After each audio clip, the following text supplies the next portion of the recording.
All right. Hey, everybody. Hey, everyone. Welcome to RCS Studios. All right. Today we are going to go over 5 things your provider, your MSP, is not providing you. And these are going to be important things because they just make your whole business life a whole lot better. Yeah. So thank you for joining us. We're excited to be here and talk about these items. These are the things that come up in our business with our clients day in and day out. And we're excited to talk about it. So should we just start? Or Yeah, where I'm so should we curious start? to hear which one he's going to go with first. Here we go. Spin the wheel. Well, for one thing, everyone knows the world changed since the pandemic, but work from anywhere, it's here to stay, right? It's not going anywhere, in my opinion. I don't know. Do you see it going anywhere? No, certainly not. Certainly not. So how can we make that whole experience better? And what do we see that most people that we run into that don't have it?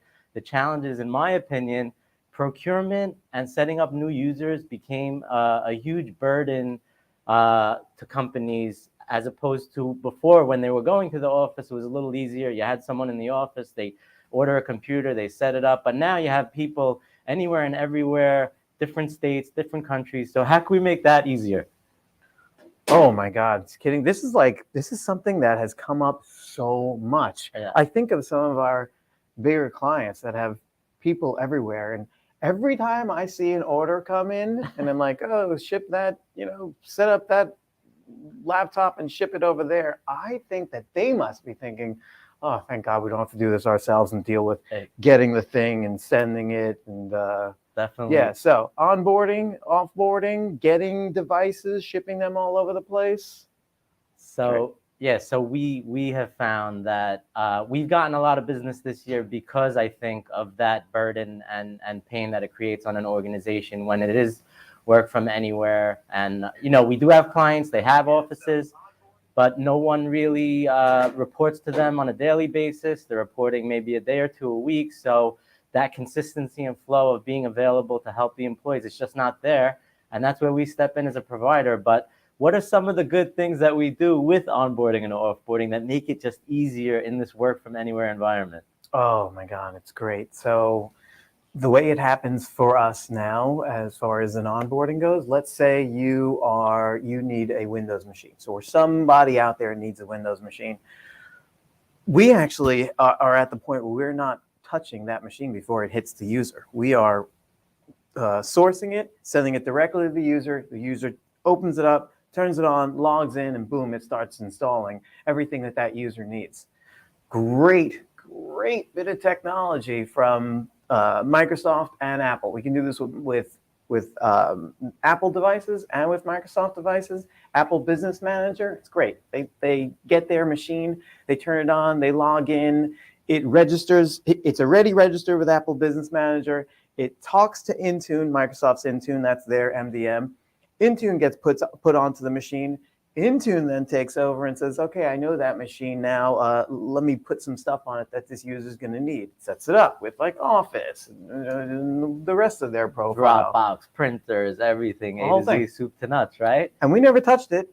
And the user gets a machine fast and that's set up for them. So drop ship straight from Dell or the distributor or Apple or whoever it may be, lands in the user's hands. They put in their email address and their credentials, and boom, everything starts installing, right? Sick. On the Microsoft side, it's called Autopilot. It's great. Autopilot to Intune. The whole thing is It's so smooth and beautiful. So It's that's great. Mac, Windows, right? Covers both of them. Mm-hmm. And what do you have to have this be able to actually work? Like, what do you need to subscribe to? What do you mean, like license-wise? Yeah, license-wise. Oh, okay. So on the Microsoft side, you've got, well, essentially it's Intune, but go with the package. The package is enterprise mobility and security. Actually, there's a number of different suites that Microsoft has this in. Business Premium, Enterprise Mobility and Security, Plan 3 and Plan 5. They like to confuse things. Yeah, I don't know why I'm stumbling on that right now. But yeah, both of them have the whole idea of autopilot, Intune, and part of those things are things like identity protection, which is great. It's better security than I just log on with my username and password. It's even better security than I log on with my username and password and have MFA. It's the next level on top of that. We'll talk about MFA, right? But so really, it's not just the flip of a switch, right? Your provider has to set you up on these tenants, basically. So this Microsoft Business Premium that Norman's talking about, Enterprise Mobility Suite, there's many different Microsoft product subsets that include this sort of stuff, but it's basically Intune is the driver, right? That's Microsoft's mobile device management, that's MDM, and you set up the machine, you set up the tenant, and you associate your tenant ID with the distributor, so Dell or Apple or whoever it is you're buying your machines from, or be it HP or Lenovo, and you say, this tenant ID is my tenant ID. When you ship the machine to the user, associate it with my tenant ID, and then our engineers have it all pre-baked out so that if we did have a client engage with us and set up their Intune environment for them, like Norman said, they log in with their Office 365 credentials, and boom, the magical happens, right? Everything starts getting set up. Their apps, if they have Dropbox, if they have Zoom, printers, everything A to Z, right? Yep. So they've gone from the whole thing of having to source a machine and figure out which one and send it and do it and set it up. All of that is out of that business's hands. It's great. They just say to us, that person needs a machine, and boom, the whole thing goes. So that for us is a huge one that we see, and we're deploying that across our client base as we meet with them. You know, we meet with our clients on a quarterly basis and go over strategic and advisory topics, which we're going to also focus on at the tail end of this meeting. But I think that's a huge one, right? Yeah. Auto deployment of computers and having them set up without IT hands needing to be on that machine to set it up physically for the user. So, question for you guys. Do you have this? Is your IT provider providing you with this? Things like, what is it, procurement and that whole automatic setup? Are they providing that? I hope they are. And yeah, the challenges on a work from anywhere, the slowdowns in the lead time that it creates, and not being in one office. So you really need to take advantage of this stuff, right? Yeah. And if you do have any questions or comments, just throw something on the chat, and Esther will probably patch you in, or we can save it for the end. What else you got? Wait, hey Vince, how's it going out there? All right, glad you could join us. What else we got? Oh, you hinted on it already, the idea of MFA and single sign-on. Okay. Single sign-on. If you've seen any of my webinars, you know how much I love single sign-on. Why do we love greatest thing ever? Why do we love single sign-on? Why do we love it? Okay, so for example, gotta stop hitting that microphone. We are an MSP, so we are dealing with issues from our clients all the time. So clients got, I don't know, something wrong with their Word, they're gonna email that into us. We have a system that tracks all of that. So we've got a ticketing system that's keeping track of all these issues. When we log on, the ticketing system, it's great. But the company that makes a ticketing system, what they do is they make a ticketing system. They don't make security, they make a ticketing system. So when I log on, they're not looking at who it is or where they're logging on from or any of these things. They're just saying, all right, Norman's got the username and password. Yeah, great, the guy's in. What single sign-on allows me to do, and this is the stuff, the happy stuff from the administrator angle. I'll get to the user angle because the user angle is even better. But from the administrator angle, what it allows me to do is say, you know what, that log on to that ticketing system, I want to be able to protect that with someone else's security. And the security we happen to really love, which I hinted on already, is Microsoft Security. Microsoft Security is great. So With single sign-on, I can take my Microsoft logon. So when I go to log on to that ticketing system, it doesn't actually show me that ticketing system's logon. It sends me to Microsoft to do that logon. For all of our systems, this is what happens. We go to our documentation system. It sends me to Microsoft for that logon. We go to our remote control system. It sends me to Microsoft for that logon. So what I'm getting out of that as the administrator is I'm able to apply Microsoft security to all those logins. Microsoft security, like things like, oh, it's looking at where I'm logging in from. Did I log in from another place that was a continent away 10 minutes before? I can't get from, multiple continents in 10 minutes. That's impossible travel. It's looking at things like, oh, did I log on from an anonymous IP? That's a hacker thing to do. And then on the user angle, you saw it. It was that same logon that I used for everything. All I had to do was remember one username and password for all of our systems. In fact, I don't even remember my password. Okay, I remember my password. But I haven't actually typed in my password in I don't know how long. And why is that? Because Microsoft has passwordless login. Passwordless login is great. I go to log into something. It shows me a number on the screen. I go to my phone. I type in that number. Great, I've logged in. Notice in that whole thing, I never put in a password. So my logins get that much easier. I'm not remembering 20 different logins. I'm remembering one login. I'm barely remembering that. I'm remembering my email address. So all our applications, right? Our accounting, Xero, Bill.com, our Adobe, everything, they get redirected to Microsoft as the identity provider. You log in, you get a challenge, so they know they're talking to the right person, and they let you in the system, right? And what's the beauty for system administrators, right? We talked about onboarding and offboarding before. How does it make offboarding easier? Just turn off that login. So you disable that account. So you go to Microsoft, you click on that user, you see deactivate or whatever the button is, right? Disable. And then they can't log into those 10, 20 applications. I feel like our software as a service is just multiplying exponentially, right? As the years go on. Mm-hmm. How many things are we paying for now? Oh my God. It's actually, it really is. It's getting, even for us, like, and we've always been like, no, concentrate, try not to get too many things, but there's so many great tools out there. So we have so many tools out there. And we apply that to everything. KPIs, our dashboards, our ticketing system, like you mentioned, documentation, accounting has a whole slew of project management, desktop software, Adobe, Office, right? It doesn't Asana. It doesn't end. It doesn't end. So just also simplifying that onboard, offboard in a secure fashion.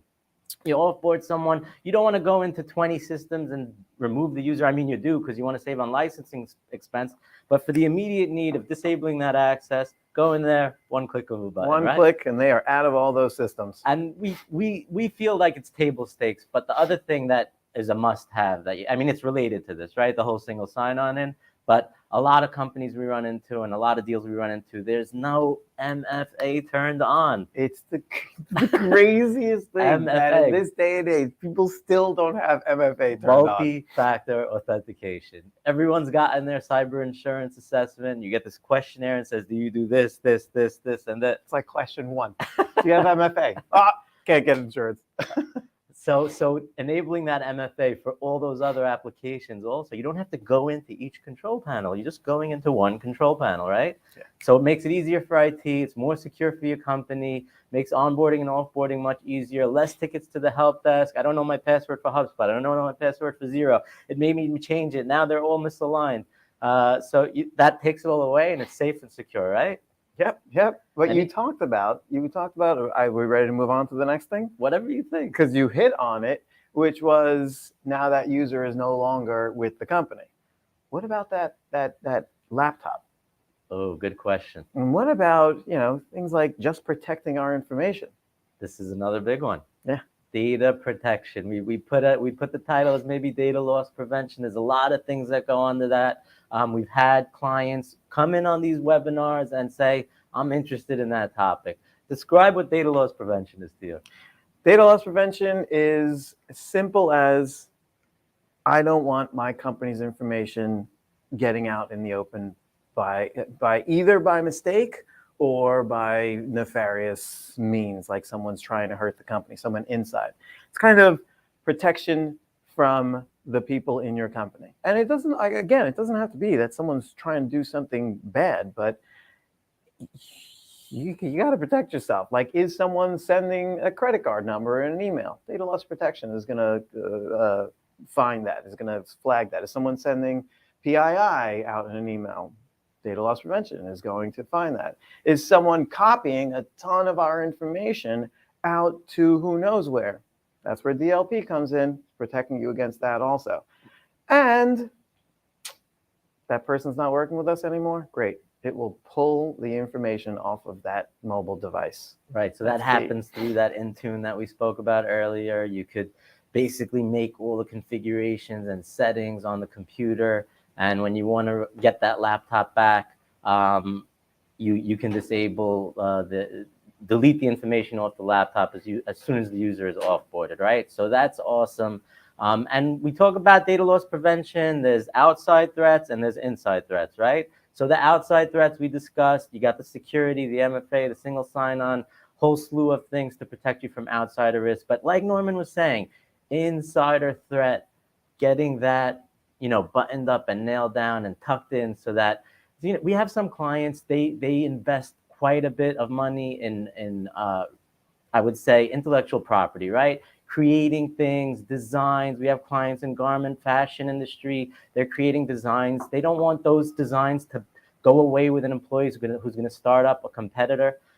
We have clients in various industries where if that information were to go outside the organization and start up and be brought into a new organization, you have an immediate competitive threat, lawsuits and all that stuff. But more importantly, you don't want to distract yourself and have to deal with that competitive threat, right? So data loss prevention can prevent things like mass copying of files, can't copy and paste things. I mean, you could go down to the real nitty gritty on this thing. Yeah, tell them how annoying your phone is after I set up DLP on there. So Norman likes to mess with the employees over here. So he decided to one day do like an April Fool's joke, and he disabled copy paste on everyone's phone, and like, Norman, I can't copy and paste the damn email address from Outlook. This sucks. Can you change it? He just likes messing with us, man. But more importantly, protecting that intellectual property, preventing it from leaking out of the organization. Hang on, but what did it turn into? Okay, so yes, I did that. But what it turned into was the idea that on our phones, okay, so we can access all of our RCS information on our phones. That could be a risk, right? Because I can go from my phone and a client's information can get out to the open. So what I was able to do on the phones is you can't copy and paste from our information into other stuff. So for example, I'm in my Teams on my phone, right? I can copy and paste from Teams to, say, the notepad on my iOS device. I can't copy and paste from one of our Word documents into, say, an email, the Apple email on my device. All these things that we have walled off on the device. You can access the information you need, but you can't bring it outside of our ecosystem using your device. So that's like the introductory step to like what we spoke about with mobile device management, protecting the information, right? So all along you have employee A who's working with you for a year or two. They could be basically, moving data outside of the organization by emailing it to themselves on Gmail or putting it in their own Dropbox, right? So this is going to prevent them from doing that, right? So you have to have that in place over those months and years that user is employed with you, right? So we want to protect sensitive information. Not all clients have such a need around this, but certain industries, that insider threat management is something real, and then certain industries you have that fall under governance and compliance, right? You got your PCI compliance, your HIPAA compliance, your FINRA compliance for all those healthcare folks in the room, financial folks in the room, retailers. So some of them governing bodies are dictating that you have to do that. So you have to have these things in place, right? Mm-hmm. So data loss prevention, is that number 3?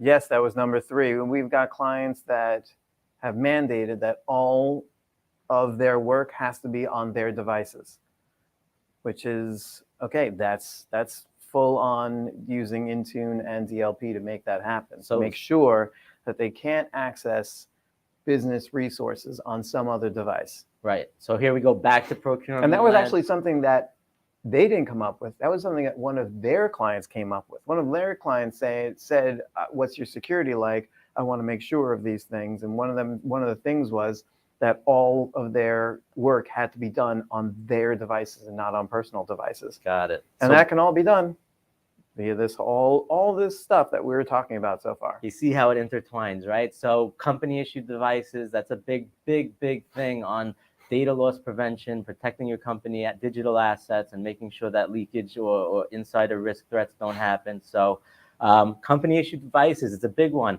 which goes back to procuring machines and making it easier to onboard and offboard employees who are working from anywhere. So that's number 3. What do we got for number 4? What do you think? How many MSPs are doing that for their clients right now? I mean, at least should be having the conversation and say, hey, this is out there. You can have it. Not all the clients are really interested in it. You know, security comes with slowdowns, holdups, annoyances, and stuff like that. So you got to take the good with the bad and find where you are on that spectrum of ease of use and locking things down and making it easier. So all these things kind of like make it easier for the user while maintaining that security. Yeah, and they should definitely be having this conversation. I feel like a ton of MSPs are having this conversation right now with their clients, which is a great thing because it's something that's all the security stuff is something that's really needed. Okay, so what do we got? What's number 4? So let's see, number 4. Let's move on to things like training. Training. We all love training. No one participates in the training. Why? Because we're busy. We have things to do. But why are we so busy? Because we're doing things inefficiently sometimes. Correct. So how do we make that easier? Let's train up those employees. Let's get them trained up from the moment they start in our company and while they're here. It's a constant for us. It's a constant training thing. We're constantly training. So we discussed, our exponential growth of our software as a service platforms. We have HubSpot, we have Asana, we have ticketing, we have documentation, we have accounting, X, Y, Z. All these things are just more things to know, understand, and learn, right? And how do you learn it? Sometimes you just get dumped in that seat in the organization and you start using the products, and eventually after 2 years, you figured it out. But there is another way, and training is a key part of making employees' lives easier and just more sanity and less anxiety, right? So how do you do things? How do you do things easier? Every time we do projects, we're out there, and we're going to talk about account management a little bit, but we're out there in front of our clients, speaking to them on a quarterly basis, showing them new things, reducing risk. And part of the new things are new products, right? There's new things that are coming out all the time. We mentioned the whole Office 365 thing, but there's so much more than that. You got your VoIP phone systems, your team phone systems, you have team being used in and out. But all these things to a lot of users are new to them. You can't just throw Teams. Yeah, it's pretty easy to use, but you can't just throw Teams on someone and say, here, this is our new tool, use this, right? Whenever we're pivoting from one application to another at a firm, be it Dropbox to SharePoint and OneDrive, or old style phone system to VoIP or to Teams phone system, train those users, right? It's on all of our project plans. So at the end of that plan, you're going live a little before or right after, set up training. It's easy now. You could do it over webinars. You could record them, but let those employees invest those hours in learning these products because their life is just going to be much easier, right? Oh, yeah. So we feel training is a big one. Yeah, kidding. Oh my God, it's so important. Like, it would irk the crap out of me when I got to a VCIO meeting and someone said, "Yeah, you made this, but I don't know how to use it." Right. So the fact that training has become such an important part for us is great. I love to see that when we put in a new technology, it's actually getting used, and it's getting used well. Yeah, you hate when we talk about something, sell it, they buy it, and then they're not using the features. Right. It's just that's actually the hardest thing. When you get a new technology, the hardest part is not the whole getting the technology, the setting it up. That's easy stuff. The hardest part is getting all the users to use it. There's so many great technologies that fail in the organization just because they didn't get buy-in from the users. Well, how do you get buy-in from the users? First, you got to start with training. You don't train the users how to use it, they're not going to use it. So, yes, so important. And you have like Office 365, or you have Google Workspace, or you probably have one of those two that more than likely.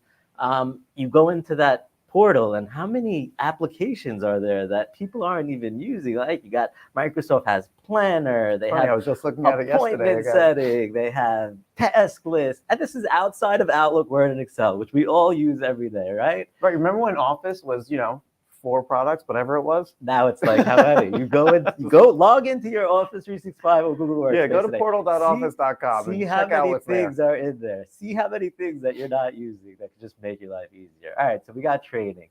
What's the last one? Oh, This is my favorite. Why am I doing this? Because this is where I come in strong. Account management. All right. Okay. And, yeah. But account management, it sounds so boring when you say account management. It's like, oh, I got to talk to the account manager. Right. Exactly. But what is special about the way that I feel we do account management? And look, we're in peer groups with other MSPs. We speak to them bigger than us. We're at X million, they're at double X million, 3X million, 4X million. A lot of them struggle with this. A lot of them struggle with this. I feel like this really, we do very well with this. There's always room for improvement. If you look at our website, our core values, progress every day, we're big into continual improvement. That's how a lot of these things that we spoke about earlier came into play, and we're talking to them with our clients. But they struggle with it, I feel like. We have a great crew. Norman leads that effort. Chloe's great, Jack's great, and Chloe and Jack are awesome. Awesome, amazing, right? And we're meeting with our clients quarterly like clockwork, right? Or at least hoping that they're going to take the meeting and meet with us. Some of them blow us up. I wish they did. I wish they did, because it's so valuable. But what do we do in that account management session? So we started off with account management with these meetings, with just going over things like reports. Is there too many mailboxes? Can we review some mailboxes? Things like risks. Let's point out where you have risk. I want to make sure you don't lose information either from something not being backed up or a hacker coming in. And we added on things like planning new projects and stuff. And that was great. Okay. And that went on for a while. But then we hit on the idea of, like, here we are technology to our clients. So why don't we dig in deeper and learn more about our clients and see where we can use technology? And this is what we do with our clients. When we get together with a client, we dig in and we try to learn as much as we can about their business to see where there can be technological enhancements to it. It's mostly technological enhancements, but actually it crosses into other stuff also, because we are touching a whole bunch of different stuffs via our various networking that we're doing all around. So, sorry, let's go back there. So that business enhancement, I don't want to get far away from it, because I just hit on 2 more things that we're doing that I think are key in this whole thing. So yeah, we're going to learn about our companies, like in depth. We sit with them, they explain to us how they get clients, how they keep clients, how they communicate within their business, how they produce a product, how they deliver a product, how they continue to support their clients, all of this. And then we take a look, we actually have a whole brainstorming session and figure out what we can use to help out. So things like, we discovered a client, they were just, doing what they're doing, and they're an established client and cruising along. But when we got to talking to them, one of the things they said to us was, yeah, we can grow. And that was when we got on the internet and started to look for things that would bring them up. Like, if I search for this in New York, do they come up? No. It was several pages, and I didn't get to them. So we came to them and said, hey, listen, one of the ways you can grow your business is by doing SEO. Now, that's search engine optimization. That's when I do a Google search, I come up instead of someone else comes up. Now, we don't do SEO. Nope. But what we did was we found somebody who does do SEO in our network of contacts, and we brought that to that company as, hey, do you guys want to do this sort of thing? So we were able to bring a technology or a role to them that could enhance their business. So we're having the conversations, we're figuring out where there's opportunities to improve, increase efficiency, grow, right? And this is where I feel like the magic happens. Like Esther Deutsch, who organizes our LinkedIn Lives, has built this just tremendous community of professionals, clients, vendors. You need a guy for Bill.com, I got one for you. You need a guy for Zero, I got one for you. You need a guy for HubSpot, I got one for you. You need a guy for SEO, I got one for you, right? So we're going into these account management meetings. We said they evolved, right? Norman started out, we go over, when we did first do it, it was to go over traditional IT infrastructure assets. So all your cloud computing, all your physical infrastructure, right? But now we're really getting in there, more strategic. Tell us about your processes. How do you produce X? How do you ship it? How do you sell it? What's involved? Where are all the manual processes and steps? All these applications that are out there that could help your business, all these processes, all these vendors, we make it available and try and make it easier for our clients' lives, right? So I feel that the account management, it's not a fancy enough name. We got to come up with a new name for it. Really? Oh my God. But getting in front of the clients quarterly, going over their assets, identifying their risks, finding opportunities to make them more efficient, and even the stuff outside of the traditional IT managed service provider MSP box, right? So beyond Office, beyond Google, beyond email, beyond security, right? There's an ocean of things that you could get. You want to make it easy for your clients. You want to be a resource for them. You want to introduce them and make things easier, right? I could tell a guy, Bill.com saved my life, saved me, I don't know, 4 hours a week, 10% of my work week, let's say, if I work 40 hours, right? But okay, now go get it. You got to implement it. It's not easy. You can only do so much, right? You need resources. You need people, experts who do this. And I think bringing that community into our clients' lives. So you need to find out about it first. Then you need to implement do the work. Right. So that's 2 hurdles you have to get past. Right. So there's a whole team, right? There's our counterpart at the client. There's us. And then there's the experts that we bring in. Of course, we just do this as part of our managed service fee. We don't get anything for it. We're just trying to refer people, experts and solutions to make their lives easier, but also to get it done. It's not easy to get this stuff done. A lot of these things that we spoke about, top 5 things your IT provider is not providing, a lot of those things are not necessarily easy to implement. A, you have to start having the conversation strategically on a regular basis. B, you got to get buy-in from the client. They got to set aside the money. C, you got to get it done. And getting it done, you got to pipeline those projects and do them and continually look and continually talk about strategic initiatives that you want to, achieve. And that all happens with your whole world, right? I want to come up with a better name than account management, but it's amazing what it's more than my whole world. That's the thing. It's so much more than my whole world. It's the various networking groups that we're involved in, right? In this Together Roundtable. What are the other ones? We got the peer groups. We're going to our conference. I go to. So we've got the networking groups, right? That's us talking to a whole bunch of other industries. And then we've got our own conferences that we go to, things like IT Nation and our MSP peer groups. Now, in those things, we're talking to other companies that are us. So we're talking to other MSPs. So we can we can share ideas with them and get ideas from them and get help from them too and provide help to them. And refer. Refer. Right. So it's all of this, of not only are we delving into and figuring out what's going on, that's just our part, but then there's the whole networking part and the conferences part. So I think account management is the tip of the iceberg, right? The real thing is that community that we're building, that Esther's been building. I think she's been at it for 4 years now. Norman mentioned in this Together Roundtable that we started that at the pandemic. It's a virtual networking group. I think it happens every Tuesday morning. People need things. We had a client, a contact from Esther reach out. I need an accountant. Great. Introduce them to our clients that are accountants. Let them try and get an extra piece of business over there. How can we make our clients' lives easier, refer them business? That whole community angle to move the needle faster and more, speed and having the right resources. That's really what we're about at the end of the day.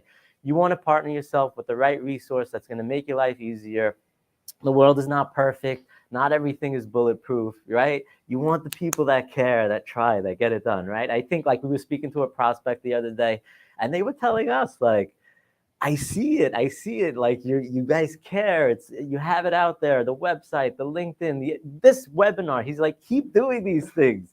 I like it. Even though I don't do business with you yet, but you're providing so much value, and that's what we want to do. We want to provide value. So at the end of the day, I think this last number 5 is the big one. We mentioned 4 before that. This is really the biggest one that enables those other things to happen. And next year, 2023 is coming up. There's going to be more things. There's going to be different things. How do we get those into the conversation? And it happens through that process.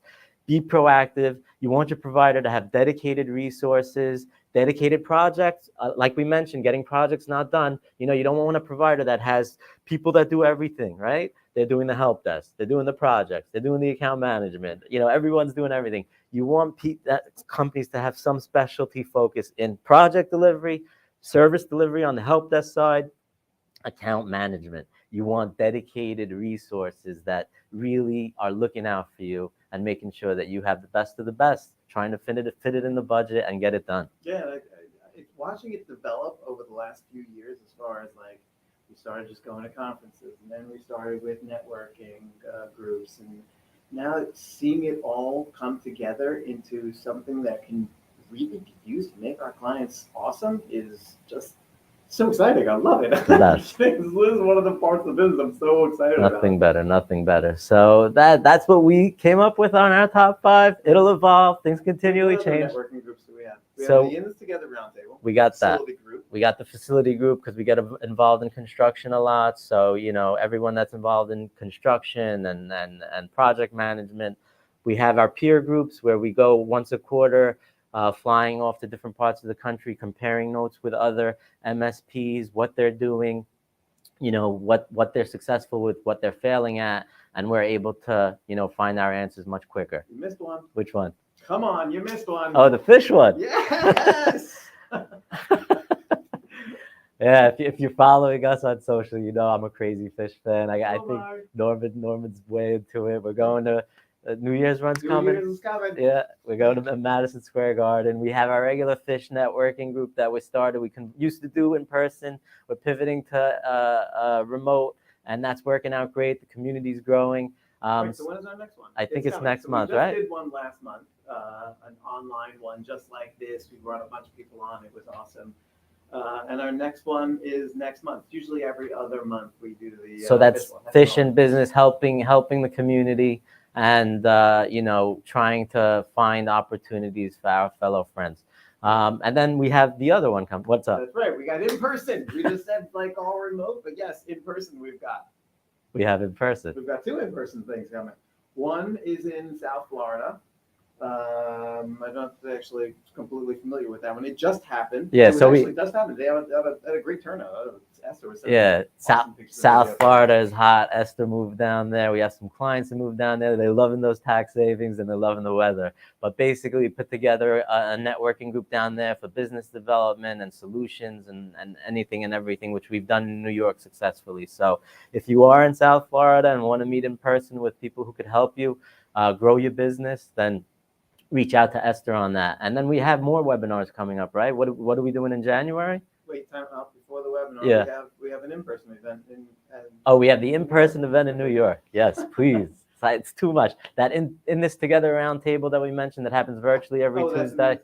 Yes, okay. We're doing that in person. In New York. Yeah, I forget exactly when it is. Got to check my calendar, but please follow us. I think it's within the next few weeks or month.